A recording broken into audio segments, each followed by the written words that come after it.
ఆచార్యదేవ ఏమంటివి ఏమంటివి జాతి నెపమున సూత సుతుల కింది నిలువ అర్హత లేదందువా? ఎంత మాట ఎంత మాట! ఇది ఛాత్ర పరీక్ష గాని క్షత్రియ పరీక్ష కాదే. కాదు కాకూడదు. ఇది కుల పరీక్ష ఎందువా? నీ తండ్రి భరద్వాజుని జననమెట్టిది. అతి జుగుప్సాకరమైన నీ సంభవం ఎట్టిది. మట్టి కుండలో పుట్టితివి కదా. నీది ఏ కులము? ఇంత ఏల అస్మత్ పితామహుడు గురుకుల వృద్ధుడైన ఈ శాంతనవుడు శివసముద్రుల భార్యవు గంగా గర్భమున జనించలేదా? ఈయనదే కులము.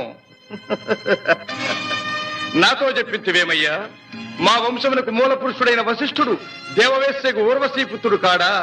అతడు పంచమజాతి కన్య అయిన అరుంధతి ఎందు శక్తిని, ఆ శక్తి చండాళంగన ఎందు పరాశరుని, ఆ పరాశరుడు పల్లెపొడిచైన మత్స్యగంధి ఎందు మా తాత వ్యాసుని, ఆ వ్యాసుడి విధవరాండ్రైన మా